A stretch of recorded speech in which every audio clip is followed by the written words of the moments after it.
udahlah kita sih jalan-jalan aja, bikin video nggak sih, Iya. Terus ada teman Dimas bilang, udahlah kita kontenin aja yuk, aku bantuin gitu. Dari situ awal mulanya. Awal kali ngonten itu, ini ada fun fact juga sih, Oh, Dimas iya? ngonten itu pakai uang beasiswa beli device-nya walaupun second ya. Beasiswa mana tuh? Jadi sebenarnya kalau orang bilang Dimas tuh dari pertanian kok kayaknya melenceng banget ya, jalurnya beda banget. Sebenarnya karena Dimas jurusannya tuh di agribisnis, sebenarnya masih relate banget kok Kak. Sebenarnya ngonten makanan tuh asik-asik nggak asik sih sebenarnya. Setiap perjuangan yang kalian kerjakan hari ini, setiap hal yang kalian dapatin hari ini, pastinya itu adalah doa-doa kalian di hari-hari sebelumnya.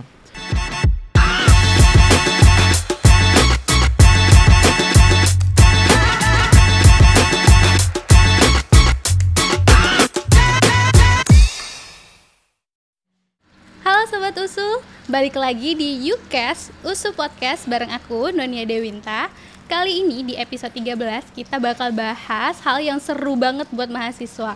Apalagi kalau bukan dunia perkontenan. Nah, ngomongin soal dunia perkontenan, di USU sendiri ada loh mahasiswa, influencer yang aktif banget bikin konten. Dia namanya Dimas Anggara.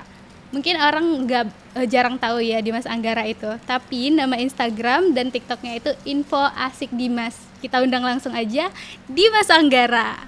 Halo Sobat USU, sebelumnya perkenalkan nama saya adalah M. Dimas Anggara, asal Binjai, untuk kuliahnya di USU sendiri, jurusan agribisnis, Tambu 2018. Oke, Bang, sebelumnya ini kepo nih, kenapa nama akun Instagram dan TikToknya itu YouTube juga ya? Iya benar. Info Asik Dimas. Nah sebelumnya awalnya Dimas tuh nggak pengen orang-orang cuman kenal Dimas itu gara-gara makanan aja. Jadi semua brand itu bisa Dimas tampung. Oh, info ya, yang asik-asik gitu yang asik-asik, yang seru-seru. Jadi Info Asik Dimas itu pengennya semua konten itu bisa masuk ke Info Asik Dimas, tapi yang relate gitu.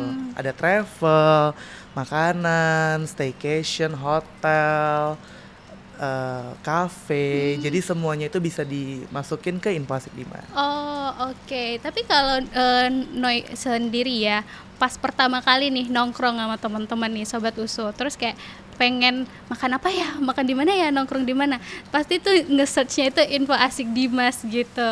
Terus kemarin ada sih abang pergi ke Kalimatung, katanya bisa dapat jodoh di sana. Itu udah dapat belum sih? Belum dapat, tapi ada juga teman Dimas yang dapat jodoh Itu gara-gara beneran dapat. Itu beneran dapat. Dapat gimana sih maksudnya? Gara-gara biasanya kan open trip tuh. Dari mana-mana dong, ada yang dari Riau, ada yang dari Batam, ada yang dari Medan, Binjai, Langka dan segala macamnya.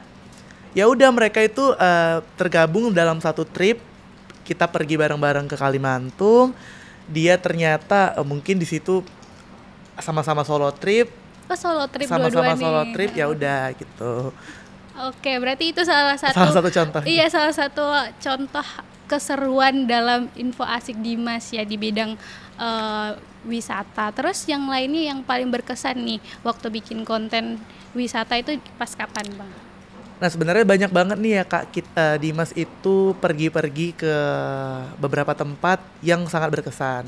Nah untuk terakhir kali kemarin tuh Dimas berkesan banget tuh waktu ke Tangkahan, karena emang gak pure ngonten, tapi waktu pure ngonten di Sabang itu Dimas sekalian juga explore Banda Aceh juga Sendirian. Maksudnya explore sendiri tuh tanpa brand gitu kan. Iya. Tiba-tiba teman-teman di Banda Aceh juga welcome banget, influencer Banda Aceh, ada Kak Uti, Bang Awin. Nah mereka itu benar-benar yang welcome, dan ternyata dari mereka juga dapat kerjaan akhirnya.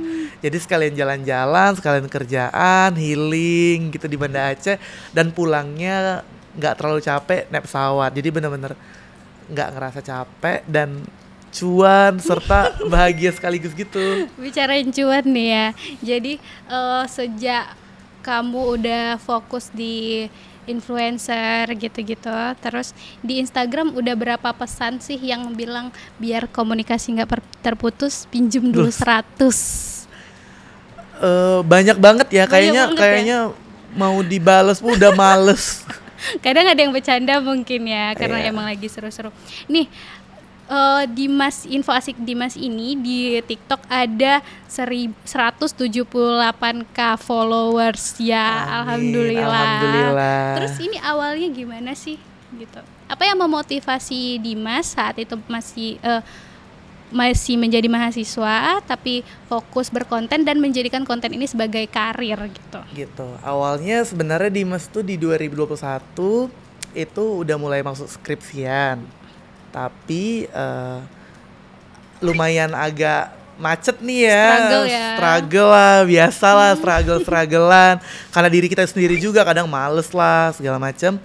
Nah, kayaknya teman-teman tuh lagi ngurusin skripsian dan segala macam. Dimas juga lagi ngurus tapi agak lebih lama. Dimas kayaknya pengen coba deh buat konten karena teman-teman yang lain pada udahlah kita sih jalan-jalan aja. Bikin video nggak sih? Iya, Awalnya seru-seruan besti-bestian lah, Noy. Kalau di kampus mah sobat USU pasti semuanya punya geng ya. Punya geng lah, circle-circlean, Iya, nonton bareng, habis itu nongkrong di kafe, kayak gini ada makanan. Pasti ya udahlah kita videoin itu di mana tempatnya, pada nanya di mana. Oh iya, benar. Jadi lumayan capek gitu nanggepinnya, ini di mana. Akhirnya Dimas buat story dulu tuh, ini lokasinya di mana, tag segala macam. Terus ada teman Dimas bilang, udahlah kita kontenin aja yuk, aku bantuin gitu. Dari situ awal mulanya. Oh, berarti awal mulanya juga dari kampus nih Dari ya. sobat USU pastinya. Supporter ya. Supporter banget. Oke, terus kalau Dimas lihat nih ya, sekarang mahasiswa itu bikin konten itu udah pada cakep ya. Bahkan kayak bikin story itu aja dipikirin ini filternya udah oke belum dan lainnya gitu. Tapi kadang-kadang kita ini kan bingung gitu kalau mau jadi konten kreator atau mau mulai konten itu dari mana. Kalau menurut Dimas sendiri atau dari pengalaman kamu, dari mana sih mulainya gitu? Nah, kalau teman-teman biasanya pada malu ya Kak, maksudnya malu. kayak pasti buat video udah cakep banget videonya, pada sobat USU kan pasti cakep banget kan, cantik ganteng semua kan. Jadi seharusnya bisa lebih pede dong harusnya ya kan. Udah cakep bikin story, udah cakep bikin feeds, copywriternya juga udah jago-jago semua, caption udah jago-jago banget. Tapi nggak pede sebenarnya karena mereka mungkin beranggapan alah nanti takutnya aku dibilangin ini sok ngonten, si paling ngonten. Males belum proper, belum device yang bagus, masih punya handphone ini, udahlah nggak usah ngonten dulu. Atau kayak memang udah bisa buat tapi nggak yang jago gitu, jadi kayak udahlah takut dari keluarga juga mungkin diejekin dan segala macam. Jadi kayak takut memulai dan biasanya pada saat sih. udah mulai nggak diterusin gitu ya. Benar. Berarti kuncinya mulai aja dulu dan konsisten gitu ya. Karena konten yang bagus juga dulunya pasti jelek. Konten creator mana yang langsung bagus? Iya juga sih. Tidak ada. Bener. Tapi kalau boleh tahu, Dimas awal ngonten itu pakai perangkat apa nih? Awal kali ngonten itu, ini ada fun fact juga sih. Oh, Dimas iya? ngonten itu pakai uang beasiswa, beli device-nya walaupun second ya. Beasiswa mana tuh? Beasiswa Bank Indonesia, Genbi. Keren banget. Nah, boleh ceritain dong. Jadi awal kali itu Dimas itu punya handphone tuh 6S, iPhone 6S. Nah, itu udah dari Dimas pakai dari SMA udah rusak. Jadi memang karena jiwa ngonten banget, mau nggak mau pinjem handphone temen lah, pakai tab gitu kan, foto-foto. Cuman kayaknya kan kalau iPad atau tab itu kan yang besar banget tuh ribet ya, enakan handphone ya, kecil device-nya. Jadi dia nggak punya uang tuh, di situ masih kuliah kayak biasa. Apalagi sobat USU kalau jajan dari orang tua pasti kebatas kan, pasti kita pengen cari income yang lain. Sekarang udah banyak dong sobat USU yang jualan sambil kerja gitu kan. Dimas putar otak lah ya kan, daripada kerja kayaknya mau part time mau di mana, pasti capek banget. Terus teman ada nawarin, udah yuk ikut beasiswa aja Generasi Baru Indonesia, apa itu? Dari Bank Indonesia. Di situ bisa berkembang juga katanya, banyak banget skill-skill teman-teman dari berbagai jurusan di USU dan juga di kampus-kampus lain gitu katanya. Tertarik dong dengan pengalaman yang katanya bakal luar biasa banget. Terus cuan juga kan, jadi kayak ya udahlah coba aja. Jadi pencairan pertama itu Dimas langsung beli handphone second 10R. Nah jadi pas abis beli handphone itu, ya udah Dimas mulai untuk buat konten gitu. Berarti bisa dibilang konten Dimas ini supporternya mahasiswa, khususnya Sobat USU. Terus untuk mendukung kontennya lebih ciamik lagi itu dari beasiswa ya, dimanfaatin ya. Sangat-sangat luar biasa ya, bisa memanfaatkan segala aspek di perkuliahan. Nah ini kan dari segi supporter dan perangkat nih kan. Kalau soal motivasi gitu ataupun keilmuan lah yang mendukung Dimas sekarang seperti sekarang ini, dari kampus, dari mata kuliah atau dari dosen, itu ada nggak ya? Ada. Jadi sebenarnya kalau orang bilang Dimas tuh dari pertanian kok kayaknya melenceng banget ya, jalurnya beda banget. Sebenarnya karena Dimas jurusannya tuh di agribisnis, sebenarnya masih relate banget kok Kak. Jadi kayak di agribisnis itu mata kuliahnya itu ada yang manajemen sumber daya manusia, ada manajemen pemasaran, bagaimana sih caranya kita dari sebuah produk itu menjadi punya value yang lebih luas lagi.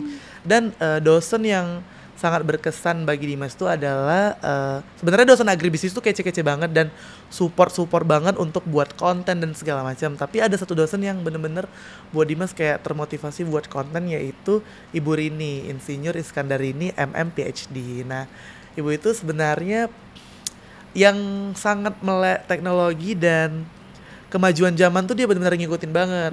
Kayak awal munculnya e-commerce, terus tuh kita coba agrowisata, dia benar-benar yang kayak ngarahin ke situ semua. Coba kita pakai semua teknologi yang kita bisa biar bikin pertanian kita berkembang. Dari situ dia pikir kayaknya kalau dibuat ke konten juga oke nih gitu ya kan, still tempat gitu-gitu. Bener. Berarti mata kuliah di kampus dan dosen juga turut memotivasi Dimas untuk semangat konten gitu ya. Iya benar. Nah konten-konten Bang Dimas yang semangat ini juga sering kita lihat di kontennya itu dia happy banget, orangnya ceria banget, seru banget gitu. Tapi sering juga sih orang beranggapan kayak, aduh konten mah gampang, apalagi konten makan-makan gitu. Boleh dikasih tahu rahasia dapur perkontenan itu yang struggle dukanya itu gimana Bang? Boleh. Sebenarnya konten makanan tuh asik-asik nggak asik sih sebenarnya. Kalau dari Dimas sendiri biasanya sebelum konten makanan itu pasti udah makan dulu.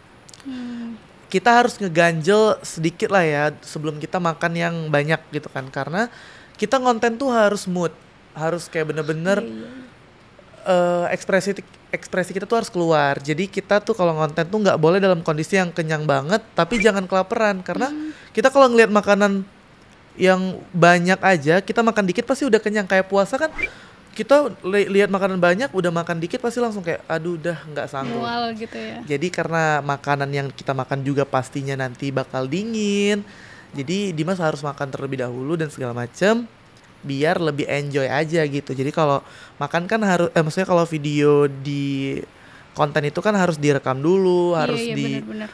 kasih lighting dulu, jadi nggak bisa langsung dimakan gitu. Jadi pastinya prosesnya lumayan lama untuk kita makan makanan yang kita kontenin itu gitu. Bener. Berarti tadi kunci berhasil menjadi konten kreator udah ya soal konsisten dan mulai aja dulu gitu. Tapi aku mau dong Dimas kasih satu kalimat motivasi selain dari caption Instagram Dimas yang terakhir ada bilang gini nih. Percaya saja segala sesuatu yang kalian perjuangkan atau kalian doakan di hari ini maybe akan terwujud di tahun-tahun berikutnya. Kuala Lumpur Dimas Anggara. Aku mau dong kalimat yang memotivasi seperti ini satu lagi. Boleh nggak ya? Boleh. Okay. Jadi setiap perjuangan yang kalian kerjakan hari ini, setiap hal yang kalian dapatin hari ini, pastinya itu adalah doa-doa kalian di hari-hari sebelumnya. Tentu saja semua hal yang kalian dapatkan juga tak luput dari doa orang tua dan orang-orang sekitar kalian yang ngebantu kalian. Jangan pernah kita beranggapan kesuksesan kita itu hanya karena diri kita sendiri, dan kita lihat seberapa pentingnya kehadiran orang-orang di sekitar kita terhadap proses kita tersebut untuk mencapai kesuksesan itu.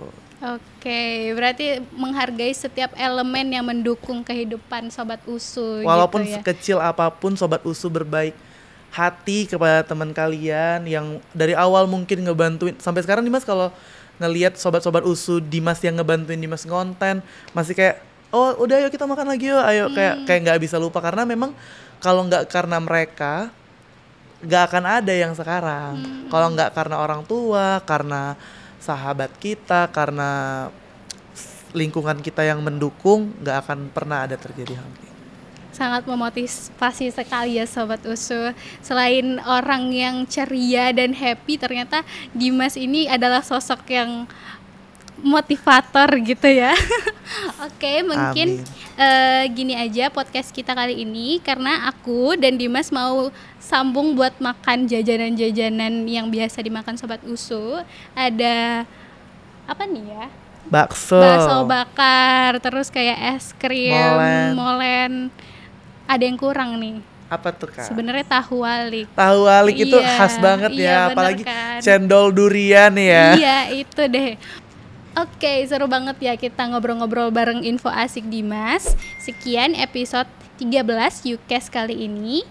Jumpa lagi di UCAS minggu depan. Bye-bye.